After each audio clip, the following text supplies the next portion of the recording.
There have been over 800 LEGO Ninjago minifigures made as of 2024, and today we are going to be going season by season and taking a look at the best ones from each.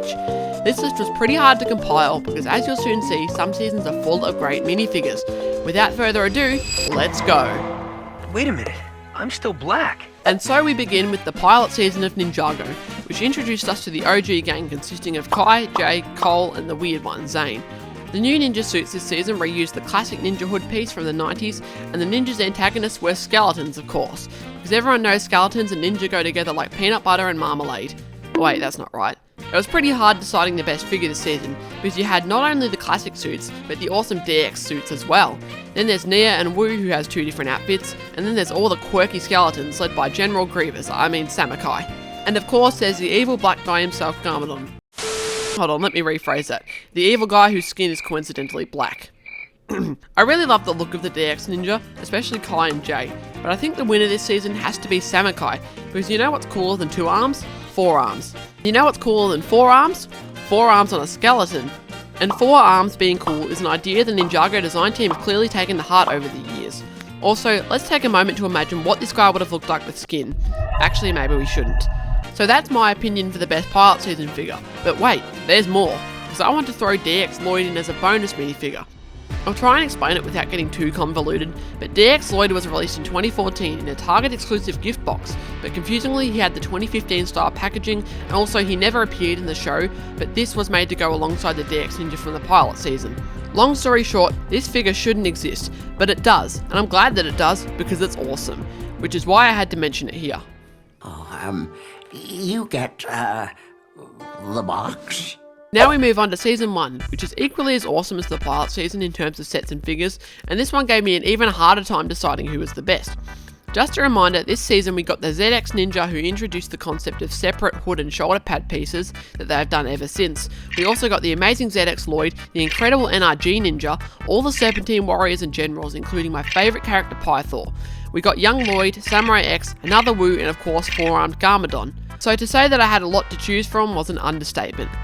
I've narrowed it down to ZX Lloyd and Pythor. I think I'm going to have to go with Lloyd over Pythor because he's more show accurate.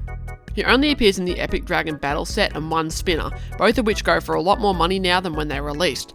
Although a slight variation was in a LEGO Movie set of all places, and his legs did re-release in a book in 2015, which is why and how I have them here. This figure looks incredible with the dark green arms, gunmetal grey shoulder pads and the printed hood piece.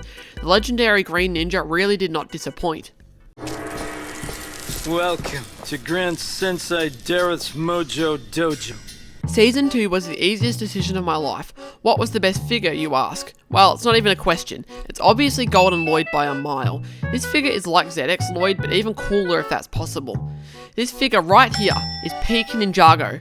I do want to give an honourable mention though to Kimono Lloyd, released in the LEGO Ninjago Character Encyclopedia 1st edition, who is basically a colour swapped version of the golden suit. And I also want to mention General Kozu, because the original version of him looks so cool with all the red colours and the black details. These first 3 Ninjago seasons were just so incredible with the sets and the figures, and it's crazy to think that the show was actually supposed to end after Season 2. There are reputable performers that attend Clown College! 2014 brought us Season 3, appropriately titled Ninjago Rebooted, and it was a great year to be a Ninjago fan, because just when you thought your favourite theme was cancelled, in a rare move from LEGO they uncancelled it. The only problem with that was that it made the tagline of The Final Battle on the previous year's sets a bit untrue, but that was a minor issue. Ninjago is back in full swing and it brought us 9 sets. The ninja figures in this season weren't as good as previously because they are to date the only main ninja suits to not have leg printing. But what they lack in leg printing they make up for with the awesome new half mask pieces and the ninja's hair pieces in physical form finally. I think the stone armor figures are cool, even though Bricklink doesn't consider Cole, Kai and Jay to be rebooted figures at all. And Pixel, Evil Wu and Sensei Garmadon are also cool. And of course, how could I forget about the first and best version of Dareth, who came in a poly bag that year. But in my opinion, the best figure has to be the Golden Master Overlord, who was released in the Battle for Ninjago City set. The printing on this one is phenomenal with the golden ribcage design and the shoulder pads that have only ever been used on one other figure, Heavy Metal Batman, and I love the way the Knights Kingdom helmet looks on him. Somehow they managed to make a villain look even more menacing and evil than Garmadon, and even though he's been remade a fair few times, I still think this is the best version of this character.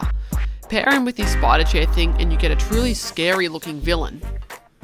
I'm a ninja. And you are wearing makeup. Season 4 was released in 2015 and brought us one of the best Ninjago seasons ever, as well as one of the funniest villains ever. Each ninja got 2 suits except Zane, who would get a non-canon suit later on. Jay and Lloyd's jungle robes look good to me, and of course all the tournament robes I like. And Titanium Zane is kind of a classic like Golden Lloyd in his own right. We even got some Serpentine figures this season for the first time since 2012. Season 4 also introduced us to more Elemental Masters, but the only ones we would actually get as figures that year were Griffin Turner, Karloff and Skylar. We also got a lot of these Anacondra cultist guys. Personally, I have 7 of them. Comment down below how many you have. But to me, the best figure has to be Master Chen, a pretty beloved Ninjago villain who appeared in 2 sets that year, a magazine polybag and a Day of the Departed set the next year. The most interesting part about this figure to me is the helmet piece.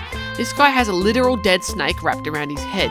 It's a pretty interesting dual moulded rubber plastic piece, and it goes to show just how much of a maniac this guy is. And I really wish that the slicked back hairpiece had been made in red so we could actually take the helmet off. And you have to hand it to the designers and the writers. They make some pretty darn memorable characters. Whoa, Lloyd's got through puberty. Now let's talk about Season 5, which was also full of memorable characters. Well, one in particular. This season brought us the incredible Ghost Warriors as villains, as well as the very nice Deep Zone suits and the Aijutsu suits, which were the ninja's first special elemental suits since the NRG ones. This was the season when Nia finally became a ninja and we were introduced to Ronin, an interesting side character who appears occasionally. But the best part of this season by far was Moro, the antagonist. Between 2011 and 2018, Ninjago did not disappoint with any of their villains. The Iron Baron was the first real mediocre one, but every other bad guy was super cool.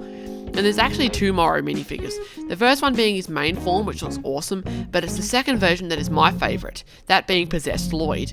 It is highly debatable whether this is a Lloyd minifigure or a Moro minifigure, so let's just settle in the middle and say it's half and half. Either way, this figure is in another realm of cool. Actually, that's a good idea for another Ninjago realm, the realm of cool. You know, I'm open to becoming a Ninjago writer if you ever want to hire me a Lego. I'm just saying.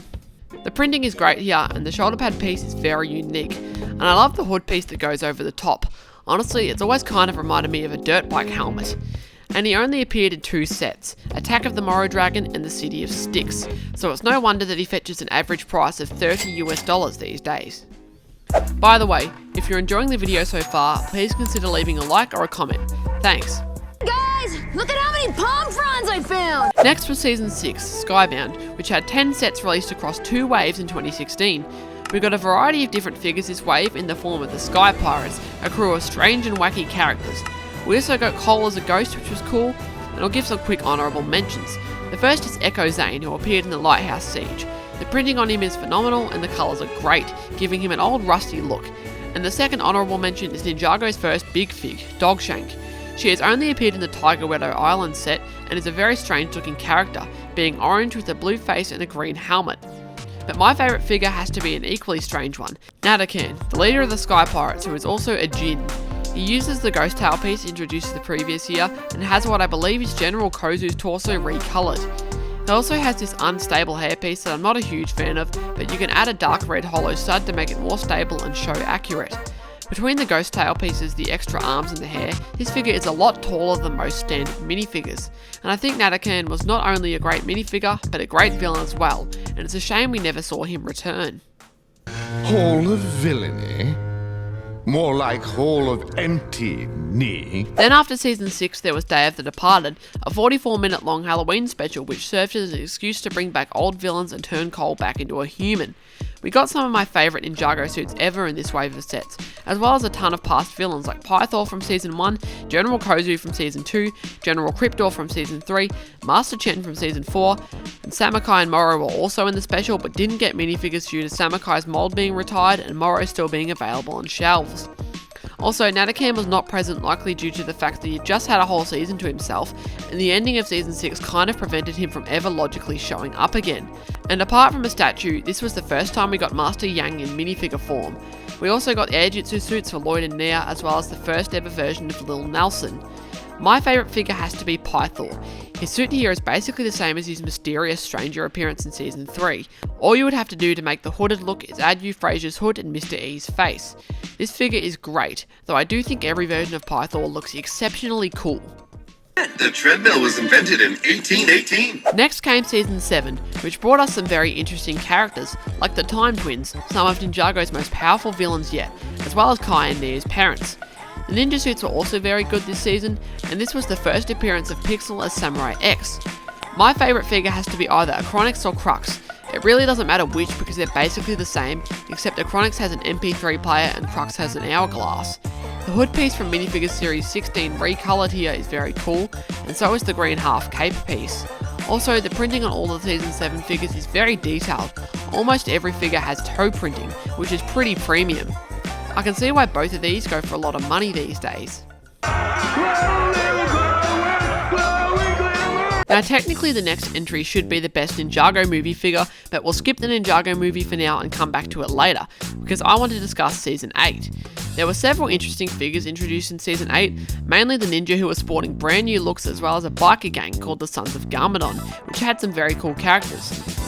Mr. E was awesome and so was Kilo, Ninjago's second and still most recent big fig. Ultraviolet was pretty cool and so was Garmadon, but my favourite figure has to be the Jade Princess.